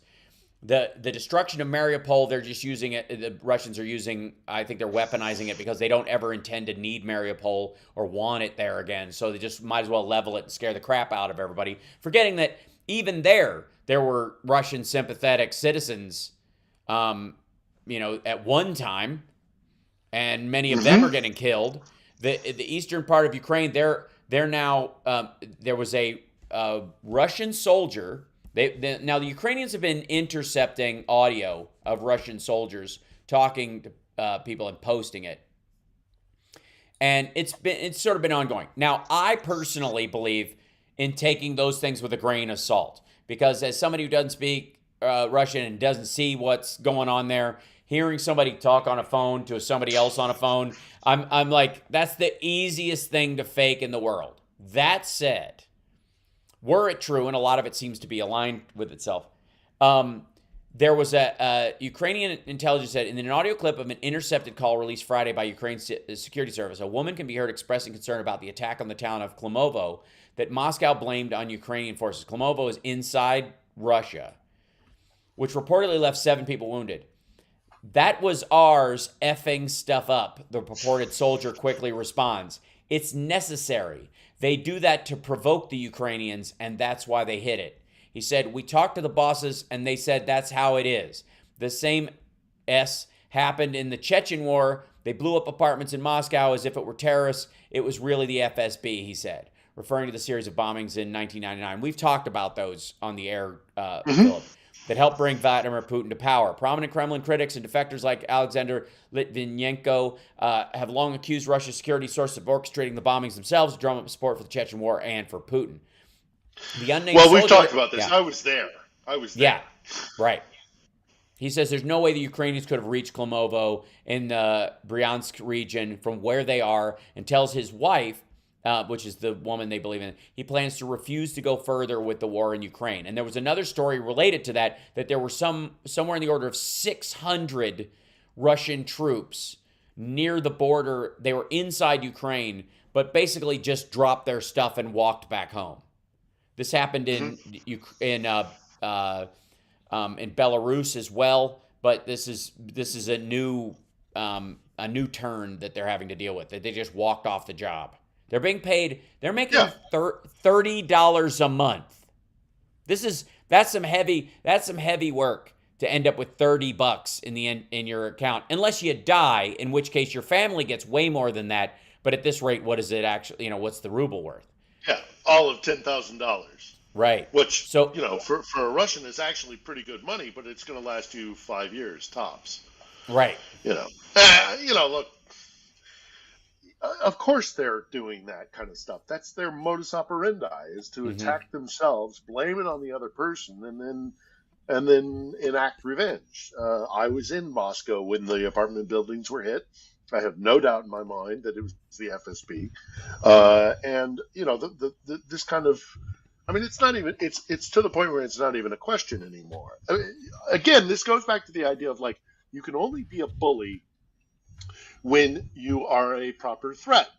Well, that bubble is burst, and equally, it speaks to the idea that you can only play the false flag card so many times before people start going, I don't know about that. Right. So it's just they keep going to the same playbook, and I think the globe, through what's happening here, is gotten to a point where they're like, we see you, we know what you're doing. Stop. Right. Just. Well, it's also and what's scary. What's scary is they haven't realized that their mask has been revealed, and they're still playing these games. Whereas the world's like, we know you're a bully, and we know you lie, and we know you do these false flags. Right. Well, also, I think they are not. I don't think Russia is processing the impact of OSINT right now, open source intelligence for the who's at home. That is never in the history of Earth has there been this much information available about battlefield logistics, troop positions. There are private and publicly available, from Google Maps to subscription-only satellites that have all been repositioned over the Ukrainian territories right now that are feeding intel just to anybody who wants to look right now. And we're seeing, can you imagine? I've seen it. Yes. I've seen it. I've got people in Lviv who I'm sitting down with over a drink at a bar somewhere, and they're like, hey, look at this. And Yeah. they wouldn't do that if they feared it would lose them their security clearance. Right. So there is something going on within Western intelligence, primarily American intelligence agencies, where they're like, share away. Well, show it as much as you want. That's the most fascinating aspect of this. The democratization of intelligence. What a strange and brand new concept. But a lot of that has to do with the fact that we're used to a certain level of intel that we take for granted, namely Google Maps or Apple Maps. You can see apartments. We joke about it all the time, like somebody will moon the Google truck as it's driving by, and then for a couple of days before somebody scrubs it, if you go to this address, people go to this address and look 2 houses over in the window, and there's a dude mooning you, and it's hilarious. Yeah. And da, da, da. But that level of like personal view of street level stuff is ridiculous. It's available to the Russians, certainly, but it's also available to everybody. And when the Russians need to hide where they're going and the Ukrainians don't effectively, the Ukrainians are like, we're everywhere. Wherever you find us, we're also everywhere else. We don't have a single command structure spot right now at all, nor are we going to for this entire battle. Yeah, and while I don't want to steal Johnny Million's thunder, I did see and this addresses that, how intelligence and information has changed in a digital world. In the chat, I saw someone saying, "Is there any proof that the Russians are starting to get their information from shortwave stuff like VOA or the Beeb?" They may very well do, but they also have VPNs. So they can get online. I'm still online on Facebook, although Facebook is shut off. I'm still able to talk to my Russian friends because they're using VPNs. Right. Same thing in China. They haven't caught up. Well, and so it always moves. All the major VPN chat. companies. For those that don't know, it's a virtual. Yes, they do get shortwave, but for those that don't know, VPN, and if you're not on YouTube all the time and you don't see the ads constantly, a virtual private network is a way to convince the servers around you that you're actually somewhere else. It gives you an IP address that's someplace else. It's a very quirky aspect of the internet where it thinks you are accessing the internet from an entirely different area. Because internalized, the networks are all connected all over the place, so it can't really stop it like a water pipe where you can turn off a spigot. So unless they actively choose to do it. When I was in China, I had to do my show and watch videos and talk to people via VPN everywhere I was. And the Chinese government looks the other way with a certain number of the VPNs. But the idea that they want people to believe, and they shut them down every so often, with the idea that like, we could do this at any time, just watch yourself. We're watching you, watch yourself. And the Russians played at this game as well. The reality is, no, they're not. They can't. It moves around so much. This is a cyberpunk era aspect of human life that we thought would look a lot cooler in the early 90s or late 80s or even in the 70s. But in reality, it's pretty perfunctory and boring, and it all happens inside your laptop. And you don't have to go to some skeevy part of town to an internet cafe and hook a wire into your forehead to get past the cyber guardians. It's a lot more kind of rudimentary. And it is a huge aspect of this. And of course it's working.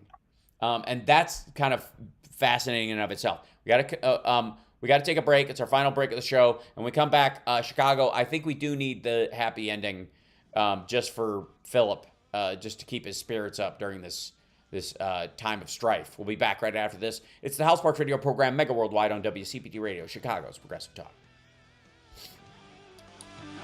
Spersky has a great VPN. Thank you, James.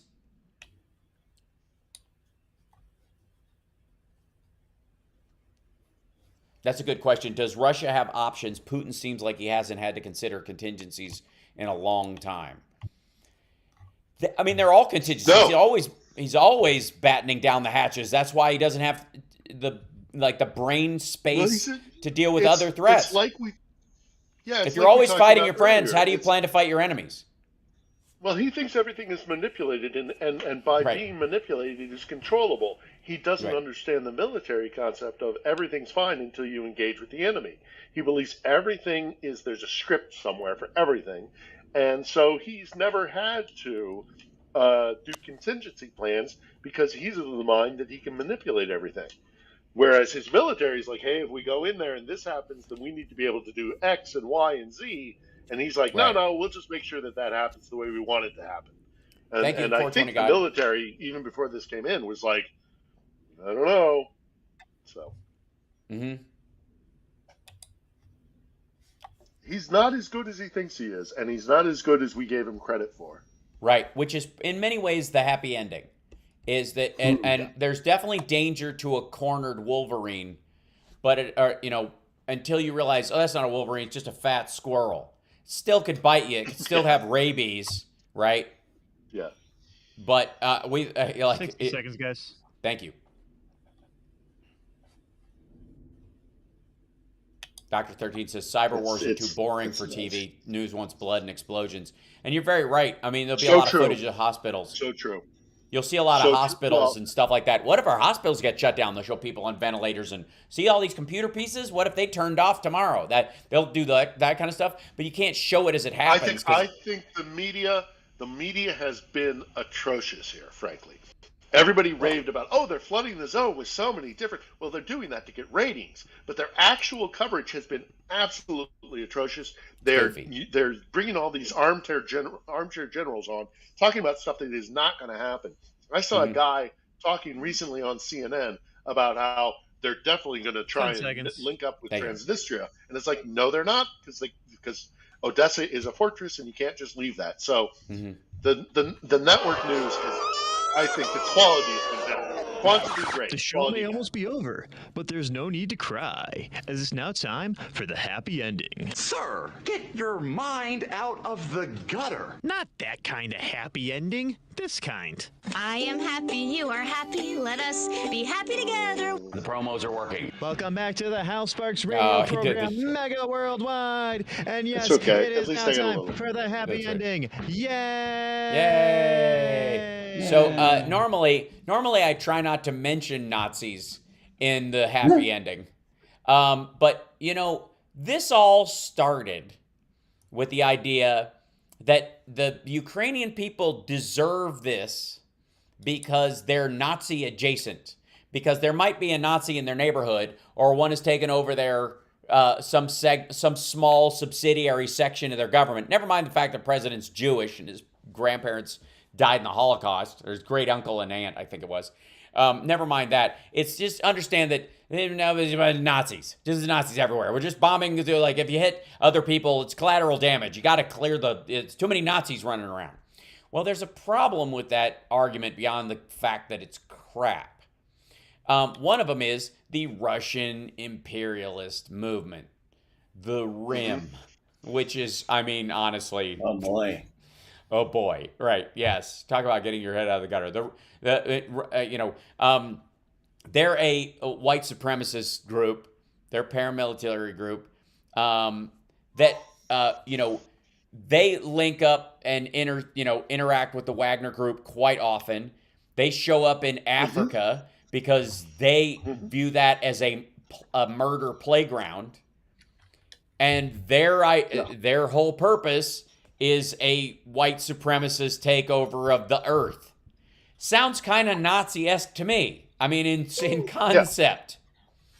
Yeah. And they wear a Russian flag combined with a Tsarist era Nazi flag. Yeah, they wear the ribbon of St. George, which is a black and an orange ribbon that ultimately is Russian nationalism. But we've talked about this in the past, Hal, but I think it's really, every time this comes up, I need to talk about this because I need to take the wind out of the air of what is essentially Russian talking points, because they know how we react to the word nationalism. Sure. And I want to just reiterate for the 12 billionth time, when a Ukrainian says, I am a Ukrainian nationalist, he does not mean my country is better than yours, and so my nation is better than yours. Right. That's what we tend to hear when we talk nationalism. Right. What Ukrainians, because of the history of this country, what Ukrainians mean when they say, I am a Ukrainian nationalist, It means I believe that there should be a nation on this planet named Ukraine. Right. It is a wholly different thing than what we tend to associate with nationalism. They are basically saying, I want my country to be a country and I want to have a home, a nation state called Ukraine. And who of us, especially us Americans, can not identify with that sentiment? Right. So yes, when you super hear important. Ukrainian nationalists, you do not think Nazi, think right. patriot. Well, and also, like, one of the reasons why we think of that word differently than theirs is because our nation state, even with January 6th, is not under threat. We don't have anything to worry about.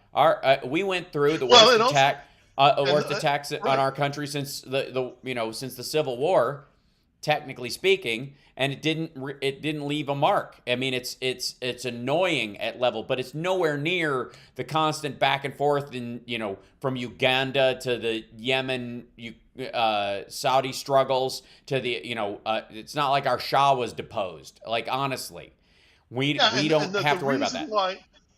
The reason why the Russians do this in their propaganda campaign, and I have been having to answer this question ever since I arrived here and this war has started, the Russians use the word Ukrainian nationalists in English on purpose because they study us almost exclusively because they see us as enemy number one, and they use our language against ourselves. Right. So when they say Ukrainian nationalists, they know exactly how that is going to be heard to an English-speaking world,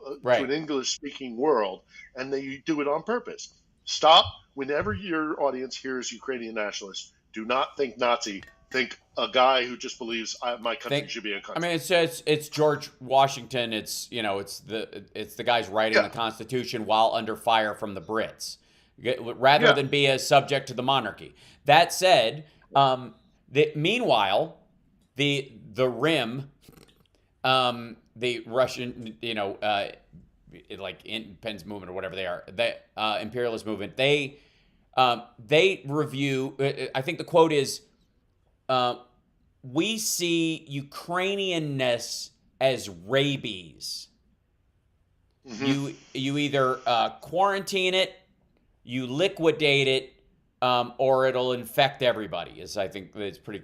I'm paraphrasing, but the idea is that if you want Ukraine to be a country, whether you're an ethnic Russian who lives there now and has family there, or you live in Russia and believe that Ukraine should exist, or you are a Ukrainian-born person, or a Romani, or anybody who lives in there who likes the idea of living in a free Ukraine, they view that as a rabid disease, not an infection like COVID, but something that turns you into a monster, rabies, and that has to be put down. There's a reason why every major writer, poet, musician, what have you, if he dared to perform in Ukrainian, he was punished. This goes back to Taras Shevchenko in 1846 as just one example. This has been going on for a long time. The Russians have always tried to destroy the culture of Ukraine because it allows them to identify with a homeland that is not controlled in Moscow. Even though Kievan Rus was built and bred and born out of Kiev, the Moscovites, the Muscovy princes, have always been so aware of the fact that if this divide was able to exist and they were more successful than the Russian princes, that it would be a threat for them. They have always tried to stifle and destroy Ukrainian culture and self-identity, and they're still doing it now. The narrative that this is a post-Soviet, this is a balkanization of a post-Soviet world, and that's where this conflict comes from, and that is a narrative that I am seeing all over the place, is 100% incorrect. This is a war that has been going on for 500 years. It is about Ukraine being separate from Russia and having self-determination. So, it's not, this isn't a post-Soviet conflict. This is a conflict that's been going on for a very, very long time. Also, and finally, Ukraine is going to be a country, and it's from now on in, It can't be taken away. If they win this war, which I have no doubt they're going to do, it will never be in question again. So one of the the conversation about the Wagner Group is the State Department and the Pentagon say there's about 1,000 Wagner Group guys in there. And by the way, that's how it should be pronounced, Wagner Group, because it was actually named after Hitler's favorite composer. Das Zarathustra. Yeah.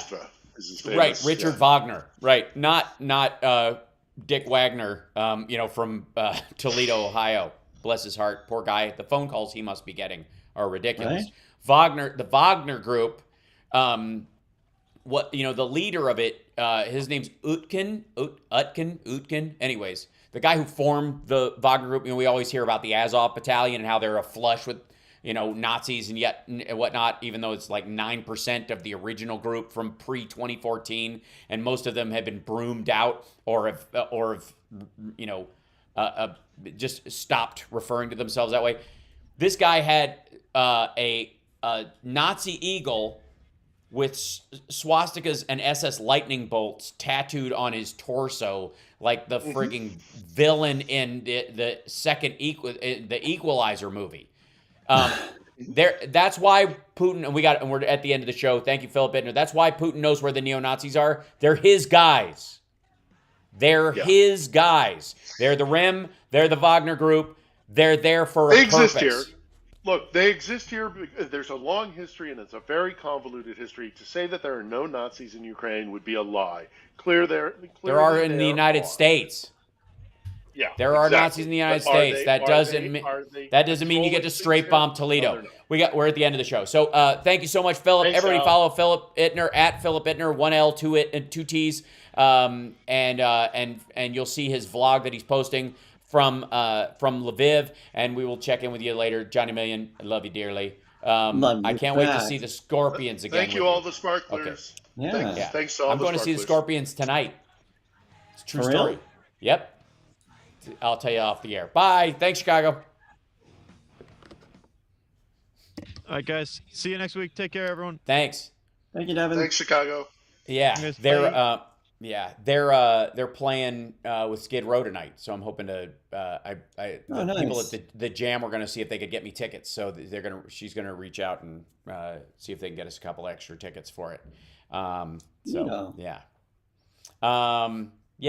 Carl's like, okay, now we can swear. Fuck those guys. So the Wagner Group is not named after Robert Wagner. They're not that big at Austin Powers fans. The Bionic Woman, right? Wasn't he the love interest in the Bionic Woman? No, Lindsay Wagner. You're thinking of Lindsay Wagner. Lindsay Wagner was the Bionic Woman. Yeah. Robert Wagner was with Victoria Principal in Heart to Heart. Heart to Heart. There you go. Yeah. When they got together, it was murder. It was one of Alex Jones's first voiceover gigs. I'm kidding, of course.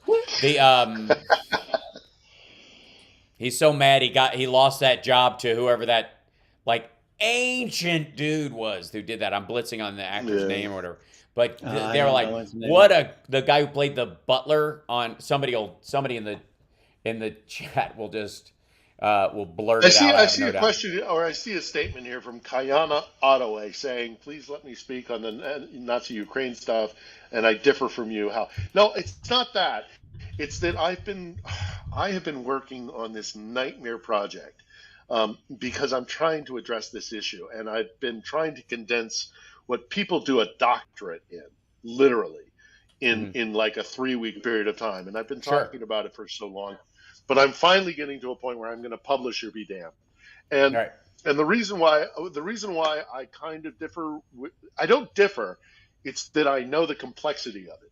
Because there was a guy by the name of Stepan Bandera, who the Russians now refer to as all Ukrainians are Banderisti.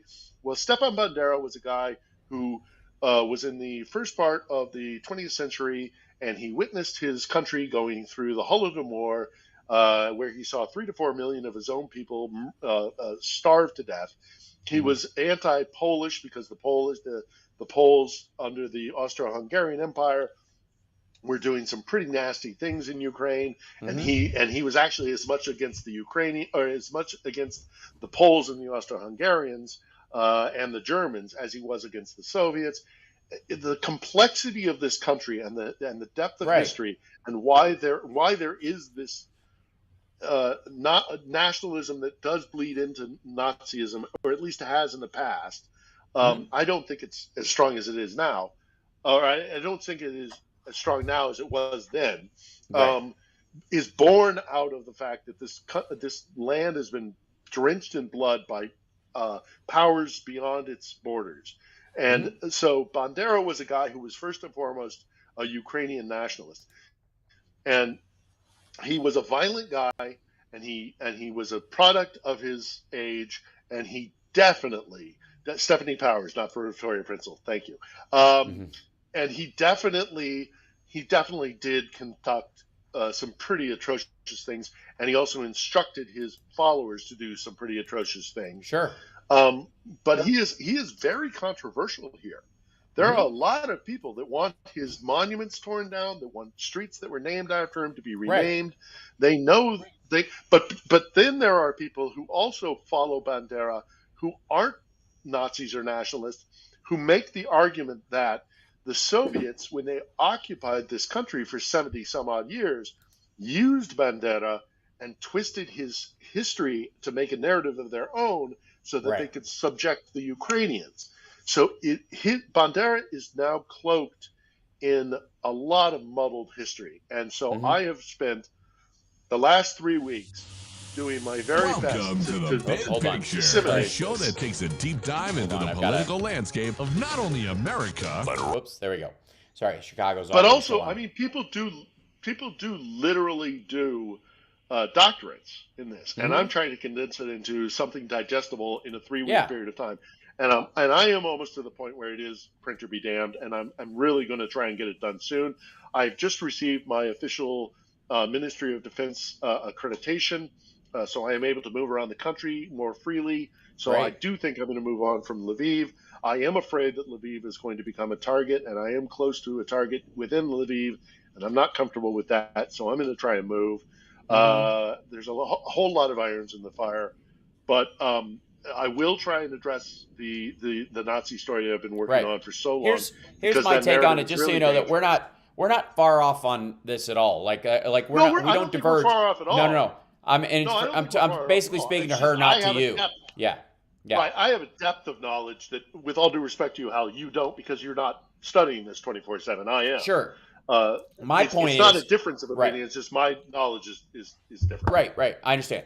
My point is that yes, there is that back history.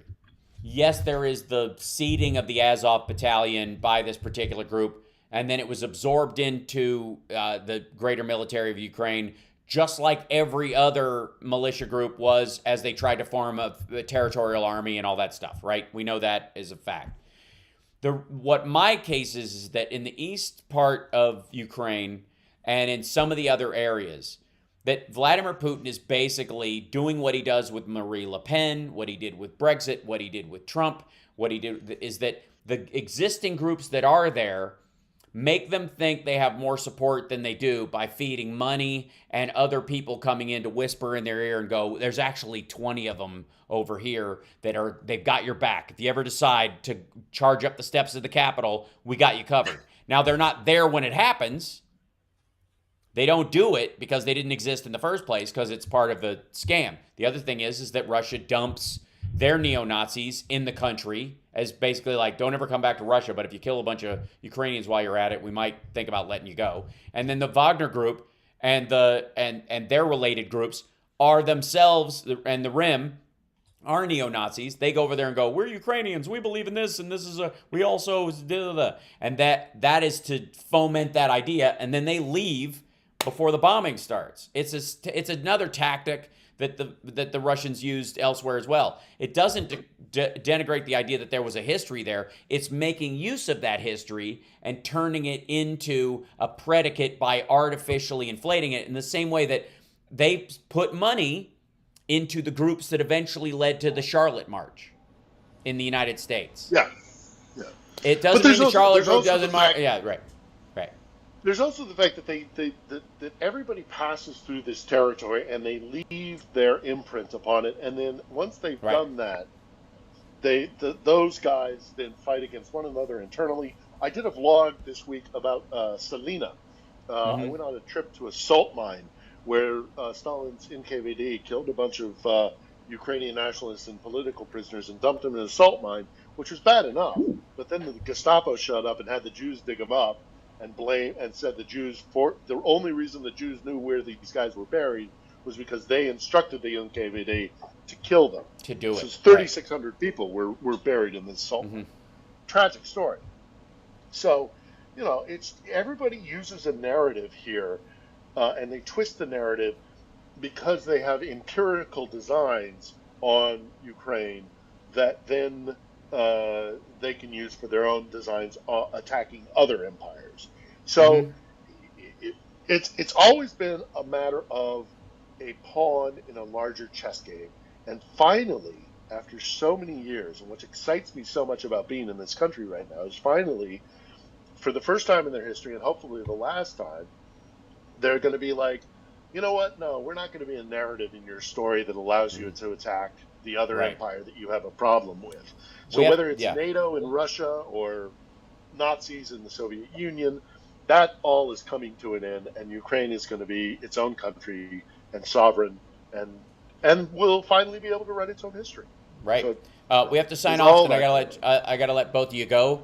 But we will we'll reconvene. One quick thing, hey Hal. Yes. Yeah. Hal, I was at the Lviv cemetery yesterday, and I sent you a picture on Twitter. Okay. And it was directed at you because I think there's a symbol on said cemetery plot that you will find quite interesting. That's all I'm going to say, because I'll leave it for a surprise. I appreciate that. Okay, I will check it out. I was semi offline other than my own shows yesterday because I had a morning show and an afternoon show, and I was quite frankly exhausted after both of them.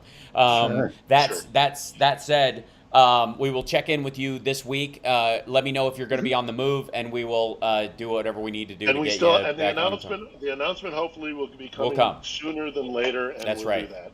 And then we'll talk sometime during the week. And then in 2 weeks, I will have my health plan. That's right. In 2 weeks, we'll have the health plan. If I haven't plan. outlived my welcome. If I haven't, not at all. If I'm not at all. Appropriating your own. We have like 1,300 people in the chat. You can't look at one. Yeah. Isn't that cool? It's real. That's Johnny's tattoo. Did you see it, Philip? Cool. All right. I didn't. No, let's see it. Wait, Hold it up, Johnny. Let's see it one more time. Johnny, go. Isn't that cool? I didn't see it. Next time. No, he's holding it up. I didn't see it. He does. He's holding it up right now. I'm looking at it. I can only see Johnny on YouTube. Do it later. Gotcha. You'll see it. Okay. All right. Thanks, Peace, everybody. We'll do it.